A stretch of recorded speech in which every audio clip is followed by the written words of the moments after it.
Olá pessoal, vocês estão bem? Nós estamos aqui preparando conteúdo para vocês, para a gente passar por esse período de isolamento de uma forma produtiva e também segura. Hoje nós vamos falar de antiparasitários. É um tema grande, então por conta disso eu vou dividir a aula em algumas partes, como vocês vão ver daqui para frente. A gente já falou da introdução, das vias, da farmacocinética, farmacodinâmica, de antissépticos e na última aula a gente falou sobre antimicrobianos e resistência bacteriana. Para a gente lembrar, né, que a gente não pode ficar utilizando medicamento assim, né, de qualquer maneira, porque sim, né, os agentes, de uma maneira geral, podem se tornar resistentes. E esse é o caso dos parasitários também, dos antiparasitários também. A gente já falou das vias, do cálculo da dose e um pouco de administração de medicamentos de uso veterinário. Então, primeira coisa, a gente vai falar aqui, né, dos objetivos, da parte geral. Aí nós vamos dividir essa generalidade e antiprotozoários. Depois eu vou falar dos principais antihelmínticos e a parte final, que são os antiparasitários contra ectoparasitas, né, os ectoparasiticidas. Fechar o nosso assunto aqui com considerações finais e referências. A primeira coisa que a gente precisa falar é a classificação geral dos parasitas. Nós podemos encontrar parasitas internos, que são os endoparasitas, principalmente, né, os microscópicos, protozoários, que são o grupo, né, que a gente vai trabalhar aí também, e os macroscópicos, que de forma geral a gente coloca como vermes, né? Às vezes a necrópsia a gente abre o intestino do animal, tá lá cheio de vermes, né? Que são eumintos, e aí vem as outras classificações, plateumintos, nemateumintos e vários outros. E nós temos os ectoparasitas, que parasitam a parte externa do animal, que são carrapatos, moscas, bernes, as miíases, né, as populares bicheiras aí, pulgas e vários outros, né? Nós temos sarnas, que são considerados, né, ectoparasitas aí, porque estão, né, na superfície do corpo. Aqui, né, nós vemos a região ventral do pescoço e parte do peito de um bovino com essa infestação maciça aí por, né, carrapatos, bófilos, micrófilos, que são ectoparasitas. E nós vemos aí, ó, uma grande quantidade, né, dessas teleógenas, que são as formas que são engurgitadas desse parasita. Aqui, nesse intestino aberto, né, uma grande quantidade de endoparasitas, que são os Parascaris ecorum, que estão aí no intestino desse, estavam, né, porque o animal aí está morto, é a necrópsia, estavam aí no intestino desse animal. Então, a gente vê endoparasitas dentro do intestino.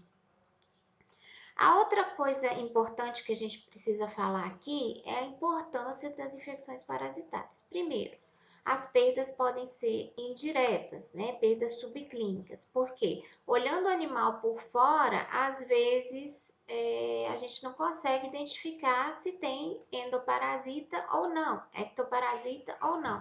E aí, né, essas perdas indiretas que são chamadas subclínicas, que a gente não consegue ver, né, sem um exame complementar, por exemplo, exame de fezes, exame de raspado de pele e outros, né, e passa desapercebida. E o que que acontece? O rebanho não alcança o potencial genético esperado, né, o animal tem menor desenvolvimento, pode ter prejuízo reprodutivo, pior conversão alimentar, e além daquelas perdas diretas, né, que é mais fácil do proprietário enxergar, que é a debilidade, né, e mortes de animais.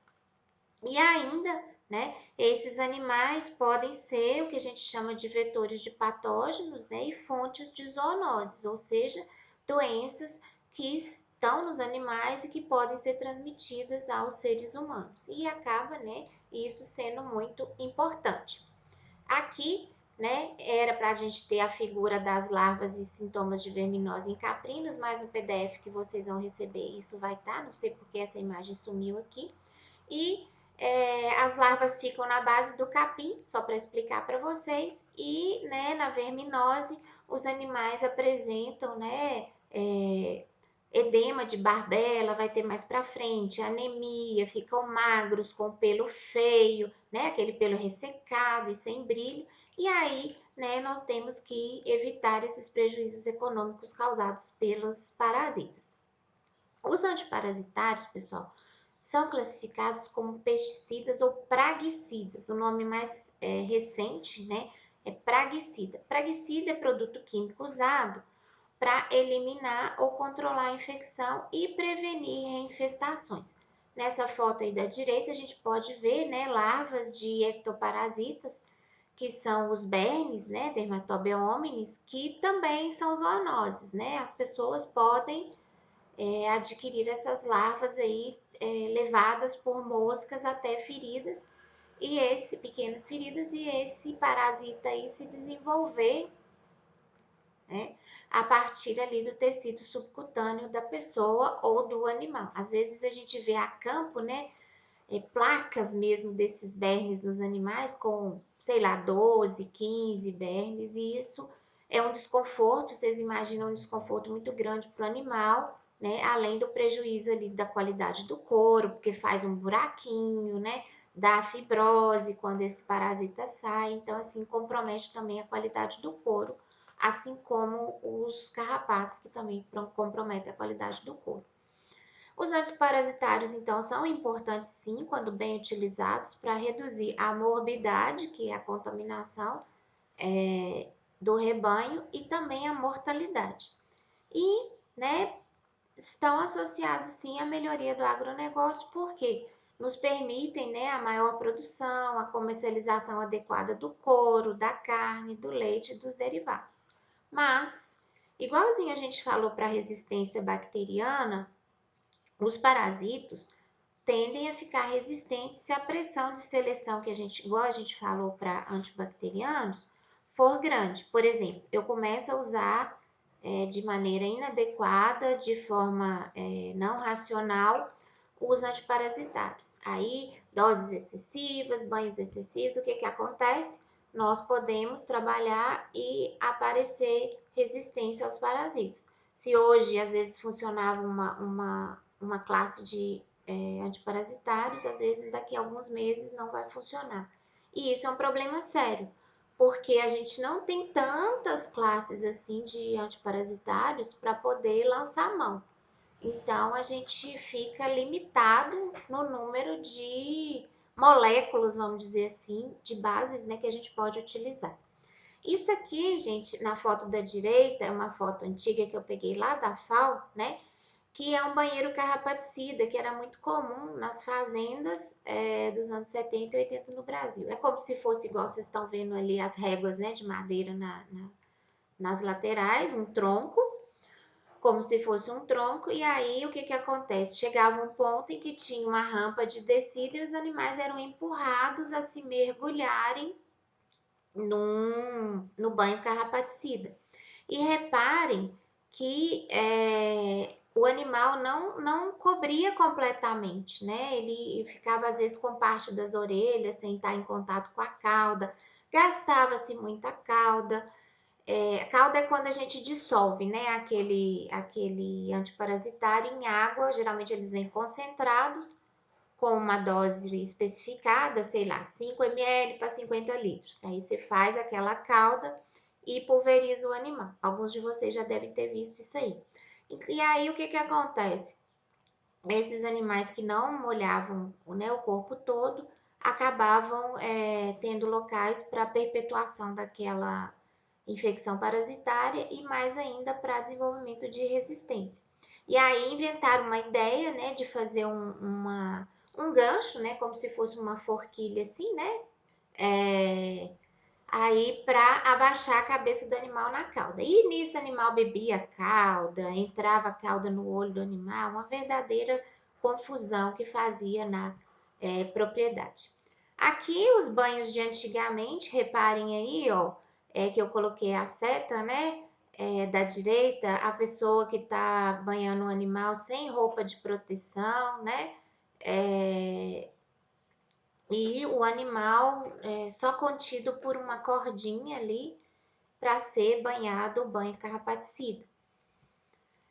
Nessa outra imagem, a evolução, né, que seria aquele pulverizador com bomba, né, o aplicador tá sem máscara, mas já se vê, né, pelo menos uma bota ali de plástico, ao que parece pela foto, né, para que pudesse proteger esse operador.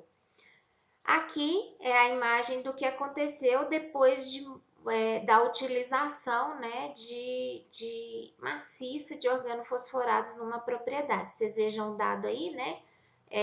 OP de organofosforados no inglês, né? Os bófilos micrófilos resistentes num rebanho Hereford, que era tratado com clorpirifos, que é uma molécula do grupo dos fosforados, organofosforados, a cada 10 a 15 dias por 4 meses. Ou seja, a gente vê, né, que o desenvolvimento de resistência a antiparasitários não é tão difícil assim de desencadear, porque em 4 meses que o proprietário banhou a cada 10 ou 15 dias com clorpirifos já desenvolveu resistência, e esse é um assunto sério, porque já existem muitas populações de parasitas resistentes aos princípios ativos. Então, quais são os nossos objetivos aqui hoje? Né? Discutir os principais antiparasitários e analisar a aplicabilidade zootécnica e os possíveis riscos do uso para os animais e para os seres humanos. Nós vamos estar trabalhando com antiparasitários, pessoal, moléculas que são tóxicas. Se não fossem, não teriam esse efeito antiparasitário. Mas também podem ser tóxicas para os animais e para o ser humano. E a nossa função, né, como técnicos habilitados lá no campo, é esclarecer e, quando a gente estiver trabalhando na fazenda, cobrar o uso, né, dos equipamentos de proteção individual. Equipamento de proteção individual é um problema nas propriedades, pessoal, porque é assim, vem o produto com, sei lá, 2 luvas longas, né, que é o caso dos produtos, por exemplo, Puron. Daqui a pouco a gente vai entender o que é isso. São aqueles produtos de uso dorsal. Aí as 2 luvas longas vão para tudo que há na propriedade, menos para o fim que se destina, que é utilizar antiparasitários. E aí eu já cansei de ver nas propriedades o pessoal usando antiparasitários sem uma luva sequer. E aí, né, as contaminações acontecem, o animal bate, o frasco cai, molha a gente, e aí acaba que, né, acontecem as contaminações, porque nem sempre as pessoas fazem o procedimento correto. Sujou às vezes a mão e tal, lavar imediatamente, lavar com água e sabão e, né, fazer a utilização, né, de luvas, que é o que tem que ser feito aí. Quais são as principais propriedades necessárias para o antiparasitário? Primeiro, que a eficiência seja entre 95% a 75%. É a lei que vale no Brasil hoje. Para se registrar um produto antiparasitário, a eficiência tem que estar entre 75% a 95%. E destruir o máximo dos parasitas na maioria das fases da vida. Aí já acende um alerta para a gente. Pessoal, se eu tenho uma população 5% ou, no caso ali, 25%, né, o que sobra de cada uma dessas faixas, que já não vai ser destruída com os antiparasitários, em pouco tempo eu posso desenvolver, induzir, né, o desenvolvimento de resistência bacteriana no plantel. E que esse produto, né, tenha várias formas de administração, facilidade de indicação e de manejo. E, além de tudo, baixo custo. Essas duas últimas, né, linhazinhas aí, as formas de administração, indicação, manejo e baixo custo, são mais exigências técnicas do que exigência de mercado. A exigência de eficiência é uma exigência técnica. Outras exigências técnicas, né, que tem o maior índice terapêutico possível, a gente viu lá que o índice terapêutico é a distância entre a dose tóxica e a dose efetiva. Raros efeitos colaterais, ou que não tenha o mínimo de efeito colateral, e que deixe pouco resíduo nos produtos de origem animal e ainda tenha mínima toxicidade ao meio ambiente. Nós precisamos lembrar que essa cauda, nem toda ela fica em cima do corpo do animal, que pinga no chão, né? Que na hora de fazer as misturas podem haver contaminações ambientais, que depois que a gente usa, sei lá, que seja o pulverizador ou qualquer outra coisa, a gente precisa fazer a lavagem das roupas, né? Das roupas de proteção, das roupas de tecido que vão embaixo das roupas de proteção, das roupas de proteção separadas. Então, isso tudo a gente está, né, utilizando água e podendo contaminar o meio ambiente. Os tipos de uso. O principal tipo de uso, por exemplo, né, é curativo. Por exemplo, nos nossos cães e nos nossos gatos, né? Eu recolho alguns animais de rua aí a gente chega aqui, a gente já fala assim, nossa, mas tá com carinha de verminose. Aí dou antiparasitário, sai aquele tanto de verminho lá no animal. Porque tava na rua, viveu, né? Ninguém cuidou, aí pegou verminose. Mas esse tratamento curativo também pode ser em rebanhos, né? E animais de grande porte. Porque a gente chega, às vezes, no rebanho e tá uma situação de verminose instalada e alta. Ou ainda, né, o medicamento profilático, ou seja, preventivo, antiparasitários preventivos. Eu tenho os meus cachorros aqui que vão pouco na rua, né? A gente leva na rua na coleira e tal. Agora nem eles também estão de quarentena, tadinho, todo estressado, que não tá podendo levar os cachorros na rua, né? Pra gente manter o isolamento. E aí eles ficam todos estressadinhos. De vez em quando eu levo lá na fazenda, mas não é toda vez que dá para levar porque toda vez que leva é banho em todo mundo, e vocês viram a história lá na internet do banho do Francisco, como é que é. Enfim, tratamento preventivo que eu faço nos meus cachorros. Uma vez por ano, eles tomam vermífugo, que é o indicado para animais adultos, né?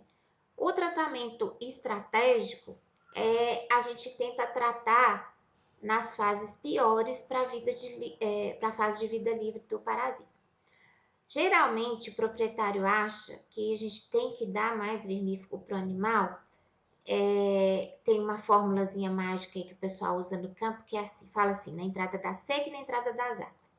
Uma para matar os vermes que estão dentro dos animais na época das secas e na época das águas, porque a gente sabe que na época de chuva, né, o ambiente está mais propício para a multiplicação desses parasitas, então, e o capim também está mais verde, então o animal pasta mais e vai poder se infectar mais com esses vermes. Só que assim, o tratamento estratégico prevê que a gente trate nas épocas piores para a fase de vida livre do parasita. E o que é pior para a fase de vida livre do parasita? É a época que não está chovendo.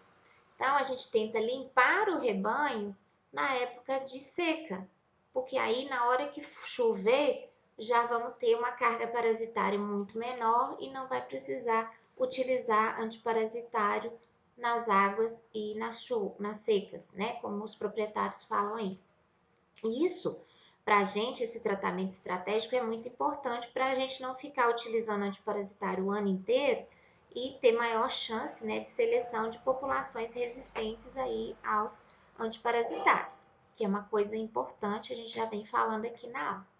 Outro tratamento específico é o tratamento tático, em que eu vou chegar num lote de animais, por exemplo, sei lá, 100, 200 bois, né, garrotinhos, bezerros, e vou olhar e vou falar assim, não, esses daqui estão precisando. Por quê? Estão mais acometidos. Aí eu olho, né, faço a estimativa, tem como, não é tão difícil assim, a gente passar os animais no tronco e fazer uma estimativa do número de parasitas, a gente conta sempre um lado do animal, às vezes em pesquisa a gente faz muito isso, né, para a parte de eficácia. Vai lá nos animais, coloca todo mundo no tronco, conta os parasitas de um lado do animal e trata, faz o tratamento. E avalia o antes, né, e o depois do tratamento, quantos parasitas sobraram, e aí a gente avalia a eficácia. Mas no tratamento tático, eu só vou selecionar os animais mais acometidos, e às vezes é tático também a gente selecionar os animais que a gente fala assim, piores, né, os fundos de rebanho, e coletar desses animais as fezes e tentar fazer um OPG ou OPG, né? Que OPG é ovos por grama de fezes e OPG, né, ou cis por grama de fezes. E são para protozoários, né? E os outros são, os ovos são para eumintos e outros vermes. Os antiparasitários, então, eu posso administrar por via enteral, por via oral e bolos. Daqui a pouco eu vou mostrar para vocês o que é bolos. É pouco praticável, porque o bolos a gente tem que ter um guia, né? Tipo como se fosse uma sonda, para colocar, né? É como se fosse uma cápsulazinha grande lá dentro do rumen do animal. Então, assim, você tem que pegar um por um e fazer esse procedimento. E via oral mais utilizada em carnívoros, né? Hoje a gente já tem uma facilidade muito grande que são os comprimidos palatáveis. Então, você chega com um comprimidinho assim na sua mão, o cachorro vem e come, o gatinho vem e come, para facilitar a administração. Em grandes animais, oral é utilizado pouquinho, às vezes mesmo em bezerro, né? O pessoal utiliza, porque é mais fácil de pegar. E também em pequenos ruminantes. Pequenos ruminantes pela via oral, sim, porque é só usar um adaptador naquela seringa que o pessoal chama de pistola, que eu vou fazer aula prática disso para vocês e gravar a prática, e aí isso é colocado, né, na boca do animal, no cantinho da boca do animal, e ele engole sem maiores problemas. Os pequenos ruminantes, né, caprinos e ovinos. A via parenteral, muito utilizada em animais de grande porte, intramuscular ou subcutânea, em que a gente também utiliza a pistola de aplicação em massa e que regula a dose, né, para 5 ml, 2 ml, dependendo da categoria que a gente está tratando, e passa os animais no tronco, então fica mais fácil da gente mobilizar e fazer a aplicação de medicamento. Além disso, né, tem a forma transcutânea ou percutânea, que são os produtos Puron e Spoton. Puron é de impregnação na pele, né? E a gente joga, né, da base da nuca do animal até a inserção da cauda e vai espalha aquele produto, um fio no dorso do animal assim, e espalha aquele produto. O Spoton, geralmente são esses produtos para pulga e carrapato de cães e gatos, em que você pinga, né? Vem uma seringuinha e você pinga ali na região entre escapular, né? Interescapular do animal ali, e perto do pescoço, e isso vai espalhar pelo corpo. Se o cão é muito grande, na região interescapular e perto da inserção da cauda, porque aí vai dividir a dose e vai impregnar melhor a pele desse animal. Aqui, só para vocês terem uma ideia, na figura 11 aí, os bolos, né, para administração intraruminal, e do lado esquerdo, os aplicadores, né, de antiparasitários do tipo bolo. Vocês vejam aí que tem aplicadores para diferentes tamanhos de animais, de acordo com a categoria que a gente está trabalhando, mas isso não é muito praticado. O que eu preciso prestar atenção para escolher o antiparasitário? Primeiro, a espécie que eu estou trabalhando, a raça e a categoria, que eu esqueci de colocar ali, mas é importante. Primeira coisa, em alguns cães não pode ser usada a ivermectina, como os animais de pelo longo, collie, sheepdog, todos esses animais de pelo longo a gente não pode utilizar a ivermectina. Tão falada aí, antiparasitário do momento aí, né? Mas não tem eficácia comprovada contra a Covid. Então, isso aí, gente, é só falatório, é só fake news que ivermectina cura Covid. Não cura Covid. Ivermectina não cura Covid. Outra coisa que a gente precisa pensar é na idade do animal que vai receber esse antiparasitário. Por quê? O animal que recebe o antiparasitário, a gente tem que pensar na maturidade imunológica dele, né? Como que ele vai reagir aos parasitas, se ele está com o sistema imune mais adaptado, e também na maturidade enzimática. Cães e gatos, por exemplo, muito jovens, ainda não estão, né, filhotinhos demais. Às vezes a gente pega ninhadas aí que cresceram e pariu em condição de rua e tal, a gente chega, tá cheio de pulga, cheio de carrapato. Nem sempre a gente pode dar antiparasitário para aquele animal. Então, o que a gente faz? A gente tenta catagem manual, utilizar produtos que vão fazer essas pulgas, esses carrapatos ficarem mais fáceis da gente catar, algodãozinho com com vinagre antes de dar o banho nos animais, o próprio banho que vai tirar ali muita coisa daquela carga parasitária. Por quê? Porque eu não vou poder, né, considerar aquele animal como um adulto e correr o risco de ter reação tóxica ao antiparasitário. Outra coisa que eu preciso avaliar é a carga parasitária. Equinos também, às vezes, em situação de negligência, de rua, que nunca tomaram vermífugo na vida, e aí a gente, né, naquela, vamos dizer assim, ânsia de cuidar do animal, vai dar uma dose de antiparasitário. O que que acontece? Às vezes o animal pode ter tanto verme, mas tanto verme, igual vocês viram na figura anterior, que se eu der um produto para matar todos aqueles vermes, os próprios vermes podem induzir a obstrução intestinal daquele animal, porque a carga parasitária é tão grande, mas tão grande, que se eu matar todos os vermes, eles viram uma bola lá assim e vão entupir, né? Impedir o trânsito gastrointestinal e provocar cólica no animal, que a gente chama de cólica verminótica. Isso é possível. Então, animais em situação de rua excessivamente parasitados, a gente trabalha reduzindo um pouco a dose. É por isso que na bula dos produtos está escrito lá assim: alterações na posologia a critério do médico veterinário. Porque o médico veterinário é que vai avaliar esse todo aí do animal e não só assim, tem o verme, precisa usar antiparasitário. Além disso, nós vamos avaliar o peso do animal. Se o animal está muito fraquinho, muito caquético, né? Está mostrando os ossinhos, ele pode ter prejuízos imunológicos e também prejuízos enzimáticos. Então, tem que ajustar a dose. E o estado fisiológico daquele animal. Uma coisa que nós preocupamos muito a utilização de antiparasitários é com relação aos animais prenhes. Nem todas as moléculas são indicadas para animais prenhes. E justamente porque lá durante a gestação o filhotinho vai estar novinho. E a gente vai lembrar lá da farmacocinética, do caminho, que esses produtos são absorvidos e passam pelo sangue. Se passam pelo sangue, atingem a placenta, atingem o feto e podem provocar, né, dependendo da idade da gestação aí, mortalidade embrionária ou mortalidade fetal.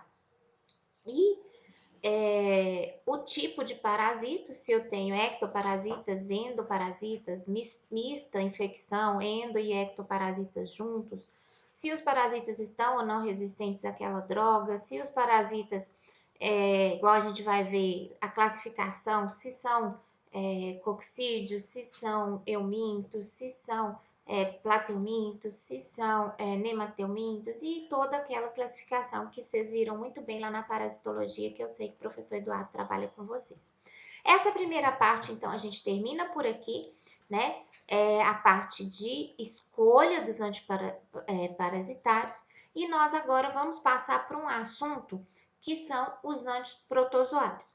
Pessoal, protozoários são um grande problema, né? Principalmente nas criações de aves e suínos.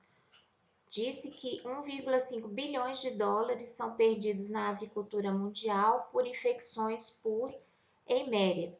E a Eiméria, né, vai destruir parte lá do intestino dos animais e favorecer ser uma porta de entrada para Escherichia coli, Salmonella, Clostridium e outros micro-organismos.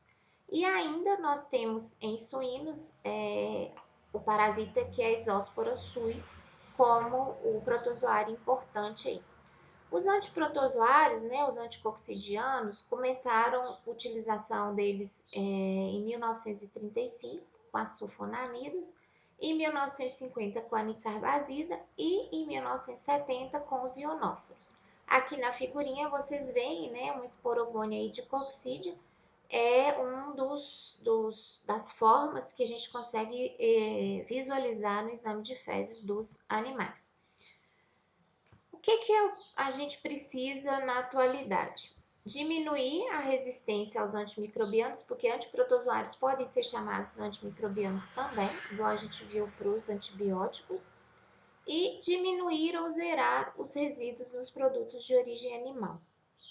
A pressão internacional e nacional hoje é para mínima utilização de promotores do crescimento, sejam eles anticoccidianos ou antibióticos. Então, né, a gente precisa trabalhar nesse limite aí, até quando utilizar, como utilizar, qual quantidade utilizar, para que o resíduo seja mínimo ou zero nos produtos de origem animal. E nessa outra figurinha aí também, mais formas, né, que são observadas microscopicamente de coccidídeos.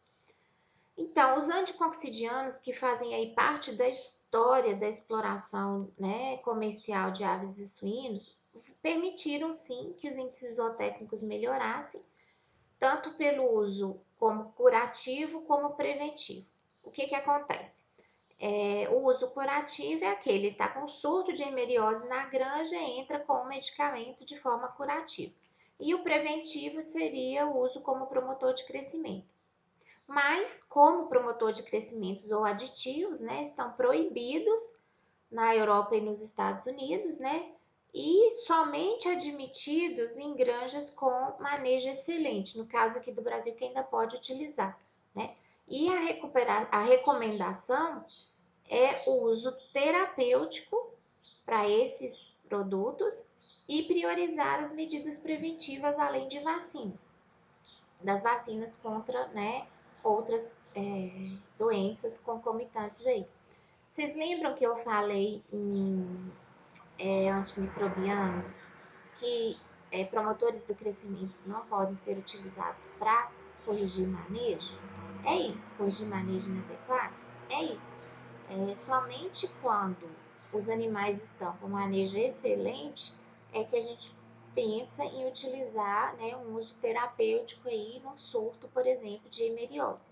Que igual eu falei também, por melhor, lá na aula de antimicrobianos, né, de antibióticos.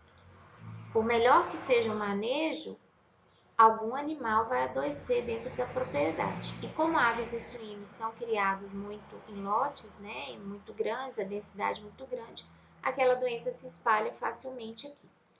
Os anticoxidianos aí sintéticos, né, sulfonamidas, pirimetamina, nicarbazina e amprólio. E a gente, né, vê nessa imagem aí os dois pintinhos aí, a gente pensa, né, que é impossível descartar na avicultura a presença de hermeriose, né? Os anticoxidianos sintéticos aí, as sulfonamidas, são análogas do PABA, a gente já viu esse mecanismo de ação lá na aula de antimicrobianos, antibióticos, né? Inibem a síntese do ácido fólico e possuem carência de 10 dias para aproveitamento, né, dos produtos de origem animal aí. A pirimetamina, né, também reduz a síntese do ácido fólico, mas diminui a síntese, inibe, né, a tetrahidrofolase redutase. O efeito é similar ao trimetoprim, mas a gente pode ter, né, uma toxoplasmose aí associada às sulfonamidas. Por quê? Porque, né, o uso maciço pode desenvolver, né, que o toxoplasma se torne, né, aí resistente e que venha a acontecer surtos. Toxoplasma também é um protozoário aí. Os comprimidos são pouco palatáveis, o gosto é muito ruim desse produto, né? E é mais tóxica e menos efetiva que o trimestoprim, porque pode reduzir a síntese de vitamina B6 no hospedeiro. Então, a gente fala de pirimetamina, mas fala, assim, para conhecimento farmacológico e não pela utilização atualmente. Aqui, né, são as fases de vida do toxoplasma aí, lembrando, né, que o que infecta, né, o ser humano é a forma, né, de oocistos aí. E se a contaminação do ser humano, que mantém as práticas de higiene aí, é rara, raríssima, mas aí sempre tem aquela história, né, de que a pessoa engravida e quer se livrar do gato por conta de toxoplasmose.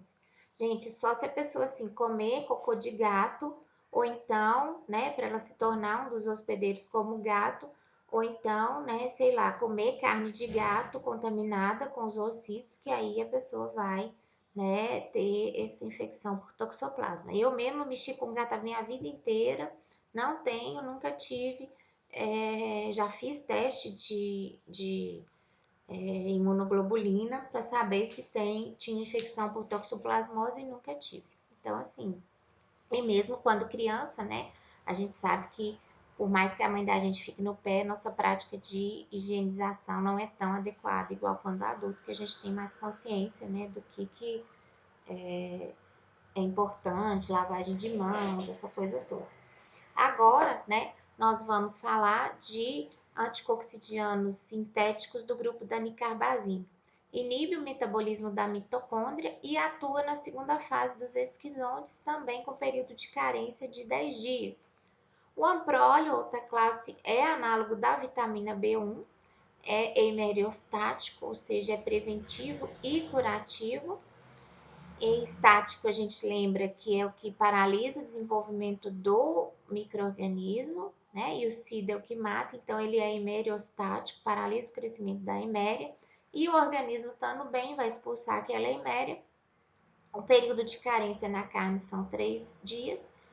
E existe efeito antagônico, né? Por ser análogo da vitamina B1, então precisa de aumentar a vitamina B1 na dieta quando estiver utilizando ampróleo na dieta dos animais. Também é pouco seletivo, pode inibir a vitamina B1 no hospedeiro e os sintomas de avitaminose B1 é letargia, né? O animal ali, né, mais apático, anorexia, falta de apetite, emese nos animais que podem vomitar, né? Emese é a indução do vômito e sinais neurológicos, né? Ataxia, que é incoordenação motora, o animal às vezes, né, meio ali paraplégico, não consegue andar direito. E os produtos disponíveis aí no mercado, Amprozol e Coxidem. Os anticoxidianos ionóforos, né, vão facilitar o transporte do sódio intracelular, alterando o equilíbrio osmótico e eletroquímico, reduzindo as funções das mitocôndrias, a síntese de ATP e a oxidação de nutrientes. Com isso, há, né, desbalanço ali na entrada de água no micro-organismo e saída, então há muita entrada de água e ruptura, né, da membrana externa aí do protozoário e causando a morte. Os ionóforos, a salinomicina, o período de carência são 5 dias, a lazolocida também 5 dias e a monenzina 3 dias. Monenzina sódica é muito utilizada em ruminantes, né, confinados aí, para que haja modulação do ambiente ruminal e o melhor aproveitamento, né, das dietas ali de engorda e de terminação de ruminantes. A gente sabe, né, da importância aí do controle da coccidiose, mas também dos resíduos. Né? A legislação na Europa e no Japão é extremamente severa, né? Os limites máximos de resíduos são os mais estreitos. O limite máximo de resíduo é aquela quantidade máxima da substância que pode ser encontrada, seja, né, em carne, nas vísceras, fígado, rim, nos produtos de origem animal, né, ovos, leite e os derivados e carne também. Por quê? Porque a Europa e o Japão, a legislação deles é pautada no princípio da precaução. Se pode ter, nós vamos pesquisar e colocar assim o mínimo possível para não causar danos ao ser humano durante uma vida inteira de exposição ali, se alimentando com aquele resíduo. Tanto é que tem coisas que são assim, tem moléculas que é assim, não utilizar animais de produção destinados ao consumo humano. Por quê? Porque esses animais a gente não vai conseguir limpar, né, tirar o resíduo daquela substância, por mais que o animal viva ali 5, 6, 8 meses, o resíduo ainda é detectável dentro do sistema corporal do animal. Diferentemente, já os Estados Unidos, né, a FAO, a OMS e o Códex Alimentares, que são órgãos que regulam esses resíduos, trabalham com o princípio da prova e não da precaução. Ou seja, os limites máximos de resíduos são um pouquinho maiores, mas é assim, às vezes nos Estados Unidos é 5 microgramas, na Europa e no Japão são 3 microgramas. Então, mesmo assim, são limites pequenos. A quantidade tem que ser muito pequena ou praticamente indetectável, dependendo da molécula. Outra coisa que a gente precisa lembrar é que, assim, a maioria dos coccidiostáticos pode ser fatal para cavalos, né, equinos, equídeos de uma maneira geral, mesmo em pequenas doses. Ou seja, nunca devem receber restos de rações de aves ou ter contato com a cama de aves, né? Porque é proibido no país. Mas a gente sabe que existem pessoas que pegam aquela chamada cama de frango, né? Que é casquinha de arroz com restos de ração, com restos de fezes dos animais ali e usam aquilo erroneamente na alimentação de ruminantes. E às vezes na propriedade tem um cavalo junto que come e acaba morrendo. Então, assim, não é para utilizar a cama de frango, pessoal, como alimentação de ruminantes. A cama de frango só pode ser utilizada para adubação de culturas e é sim um excelente composto orgânico para adubação, mas não pode ser utilizada para consumo de ruminantes. Vocês vão aprender isso melhor em outras disciplinas. E além disso, é preciso muito controle de boas práticas nas fábricas de rações. Por quê? Já houve casos na literatura em que se perderam muitos animais porque a ração dos equinos foi processada após ter sido feito um lote de ração de aves em que se usou coccidiostático. Então, assim, lá no ICA também a gente tem essa preocupação, né? Toda vez que vai bater ração, né? Higienizar a máquina, porque a ração dos equinos é sempre a última a ser batida. Faz a ração das aves, faz a ração dos suínos, depois faz a ração, né? O concentrado lá dos ruminantes, limpa toda a máquina e faz a ração dos equinos, justamente para a gente não ter problemas, né, de contaminação aí com os ionóforos e poder dar problema para os animais. Os antiprotozoários entéricos, né, contra tricomonas, giardia e ameba, né, entameba, são o metronidazol, que interrompe a síntese de DNA, e o dimetridazol, que é análogo, né, e age também contra estomonas. Estomonas meleagrides é um protozoário importante que provoca a doença da cabeça negra dos perus e que se houver esse protozoário, né, aí pode provocar grandes danos aí nas granjas de perus. O metronidazol, as limitações, contraindicado para animais gestantes, debilitados e com problemas renais. E a superdosagem, né, pode causar alterações nervosas e especialmente graves em carnívoros. Então, tem que olhar muito bem a dose de metronidazol para utilizar. Os antiemoparasitas, né? Essa figura aí nos mostra um parasita importante de bovinos, né? Que são as babésias, né? Babesia bovis. Essa inclusão assim mais roxinha, azuladinha aí dentro do eritrócito. Isso aí são alguns eritrócitos na imagem e um deles está parasitado. Então, assim, antiemoparasitas, a tristeza, o complexo tristeza parasitária bovina, né? Geralmente é associado ou separado babésia e anaplásmico, a gente vai falar aqui, né? O diminazeno altera a síntese de DNA das babésias e chega a ser esterilizante nas grandes babésias. Babésia bigêmina, babésia canis e babésia cabale. Babésia bigêmina em bovinos, canis, né, dos cães e cabale dos equinos. E a cura clínica, né, de Babesia bovis, que é a pequena babésia aí de ruminantes. Aqui só para a gente ter uma noção das inclusões, a Babesia bovis aí dentro do eritrócito, né, como se fosse uma borboletinha aí.